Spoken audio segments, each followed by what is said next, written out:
మా ఛానల్కి స్వాగతం. చూస్తున్న వీక్షకులకు ప్రేక్షకులకు ప్రియ కాళ భైరవ భగవద్బంధులకి స్వాగతం పలుకుతూ మమ్మల్ని ఎంతగానో ఆదరిస్తూ ఉండబడినటువంటి ప్రియ సోదర సోదరీమణులకు, జ్యోతిష్య అభిమానులకు, సనాతన ధర్మ సంరక్షకులకు అందరిపైనను ఆదిత్యుడు అయినటువంటి సూర్య భగవానుడి యొక్క ఆశీస్సులు అందరినీ నిండు నూరేళ్ల ఆయురారోగ్యాల చేత, సత్ప్రవర్తన చేత ఆయుష్ను, ఆరోగ్యాన్ని, మనశ్శాంతిని ప్రసాదించమని కోరుకుందాం.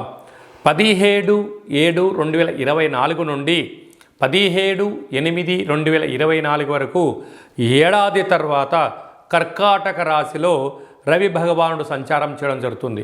కనుక సంపూర్ణమైన ఆయుర ఆరోగ్యాలను, మనశ్శాంతిని ప్రసాదించాలని వేడుకుందాం. సింహరాశి వారికి ఏడాది తర్వాత రవి భగవానుడు కర్కాటక రాశిలో వ్యయంలో సంచారం చేయడం జరుగుతుంటుంది.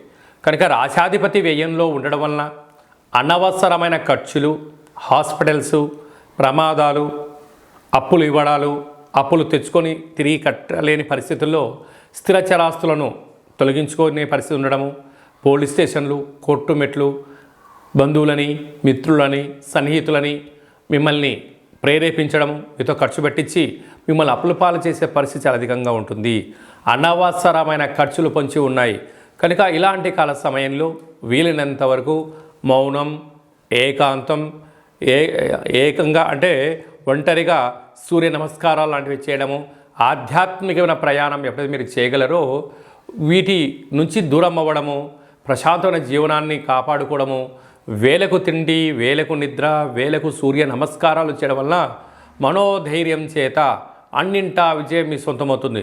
లేకపోతే అనవసరమైన ఖర్చులు, అనారోగ్యము, దీర్ఘకాలికమైన వ్యాధులు, షుగర్, థైరాయిడ్, బ్రెయిన్ స్ట్రోక్ లాంటి వ్యాధులు వచ్చే అవకాశాలు ఉన్నాయి. తస్మాత్ జాగ్రత్త.